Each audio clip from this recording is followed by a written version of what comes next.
அட இது என்ன பூங்க அப்படின்னு பாக்குறதுக்கே கொஞ்சம் ஆச்சரியமா இருந்துச்சுங்க. பச்சை இலைகளுக்கு நடுவுல அழகா கோழிக்கண்ட பூ போல சிவப்பு கலர்ல ஒய்யாரமா காட்சி அளிக்குது. எனக்கு தெரிஞ்சதெல்லாம் நம்ம ஊர்ல இருக்கிற முல்லை, மல்லி, கனகாமரம், ஜாதி பூதாங்க. இந்த பூவோட பேரு என்னன்னு தெரிஞ்சவங்க கமெண்ட்ல சொல்லுங்க. இந்த பூவை பாருங்க, ரவுண்ட் ரவுண்டா இலைகள் சரஞ்சரமா தொங்கி அதுக்கு நடுவுல ஆரஞ்சு கலர்ல சூப்பரா பூத்திருக்கு. பூவை வீடியோ எடுக்கிறவங்களுக்கு இந்த பூவோட பேரு தெரியலையான்னு கண்டிப்பா கேப்பீங்க. நிஜமாவே இந்த ரெண்டு பூக்களோட பேரு கண்டிப்பா எனக்கு தெரியாதுங்க. இது தெரியும், பட்டன் ரோஸ் குட்டி குட்டியா பூத்திருக்கு. இது பாருங்க, மொத்தமா கூட்டமா அழகா பூத்திருக்குங்க. அதுக்கப்புறம் ஒரு ரோஜா பூ உயரத்துல உயரமா காட்சி அளிச்சுக்கிட்டு அழகா நிமிந்து நிக்குது. அதையும் இழுத்து பிடிச்சு அதோட அழகா ரசிக்கலான்னு ரசிச்சாச்சுங்க.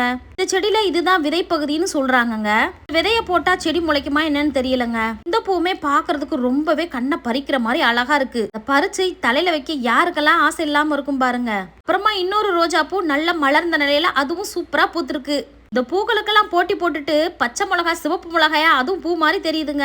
எங்க பெரியமாவும் பூக்களோட பேர் தெரியாம இந்த மாதிரி நிறைய செடிகளை ஆசாசியா வளர்த்துட்டு வராங்க. இந்த பூவோட பேரையும் இந்த பூ எப்படி இருந்துச்சுன்னு சொல்லுங்க.